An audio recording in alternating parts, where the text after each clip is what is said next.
Well, it seems that hand sanitizer is either ridiculously overpriced or totally unavailable. No problem. I've got a recipe so you can make your own at home. Check this out. Let's go.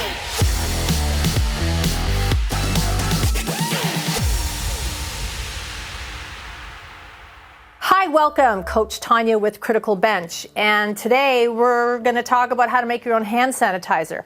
Now, with coronavirus being the one common denominator across the globe right now, things like soaps, disinfecting wipes, bleaches, all kinds of cleaners, and hand sanitizer are a really, really hot commodity. And it's become a little bit ridiculous. I read something, this is, shortly after news from China broke and we realized we had something pretty big on our hands where I can't remember if it was one or two individuals that bought up a whole bunch of hand sanitizer and were trying to resell it at ridiculous prices. And then I did see a screenshot. I can't remember the price, so I'm not going to quote it, but for an online platform where you can purchase all kinds of products. And the price of the hand sanitizer was absolutely ridiculous. It was ridiculous. So barring that, if you have been scouring the shelves of your Publix, your Walmart, your Target, your local grocery store, even your dollar store, you may find that hand sanitizer is very much in limited quantities if you can find it at all. And now, if you do happen to walk into a store, whether there's any available or not, there's probably a little sign letting you know that there's a certain, like you can only purchase one per person or two. They're limiting the amount of quantities that people can buy because everybody wants a chance at getting some. But what happens if you can't get it and you actually, hand sanitizer is something you really like? Maybe you, maybe you have I usually have a little one in my purse, and that's just a habit I got into when my kids were little, and because little kids touch everything and then they put their hands in their mouths. So I got in the habit of carrying it, and I've always just got a little bit of it in my purse because sometimes if I'm out and about and, I don't know, my hands feel yucky because I've been all over the place running errands, at the bank, at the grocery store, at the dentist's office. So when I can't get to somewhere where there's soap and water, I will use the hand sanitizer. But if you can't get it, you know what, it's okay because I have a very simple recipe for you to make it at home. Now we're going to pop a text screen up with the ingredients for you. And here's what you're going to need to make your own homemade hand sanitizer. You're going to need rubbing alcohol with a minimum of 91% isopropyl alcohol. You will need aloe vera gel.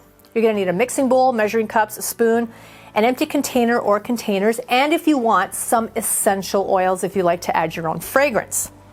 Okay, so that's what you're going to need.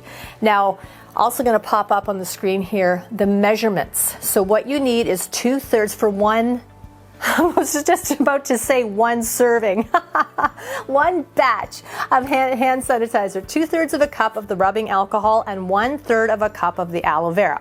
Okay, so you've got the supplies, you've got the amounts. All you need to do is take those ingredients and whisk them or blend them really well. Then if you do want to add an essential oil fragrance, lavender is quite nice, eucalyptus is quite nice, and it has some antiviral, antibacterial properties in it. 8 to 10 drops is usually about enough, and what you want to do is pour this into some sort of container or a little squeeze bottle, which are easy to find at your dollar stores, and there you go, you have your own homemade hand sanitizer that's every bit as effective as the stuff that you buy at the store. And once you've got your ingredients, you have enough to make several batches. So you can make these up and you can give them to your friends. You can leave them on your neighbor's doorstep if you like. Give one to each of your kids to have in their rooms just to keep handy. And everybody will always be in a constant supply of hand sanitizer.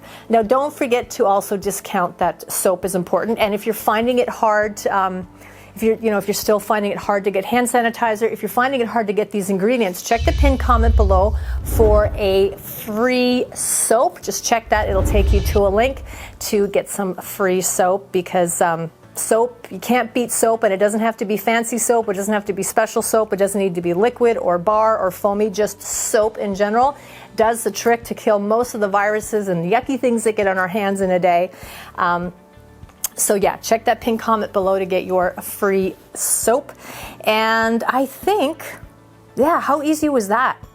How easy was that? You can't get hand sanitizer, you can make your own. You can also get some free soap by clicking that link below. I'm Coach Tanya at Criticalbench. Thank you so much for watching this video. If you haven't done so already, make sure you click that subscribe button and that little notification bell so you never miss out on any of our great video content. Thank you for watching. Take care, be well, and I will talk to you soon.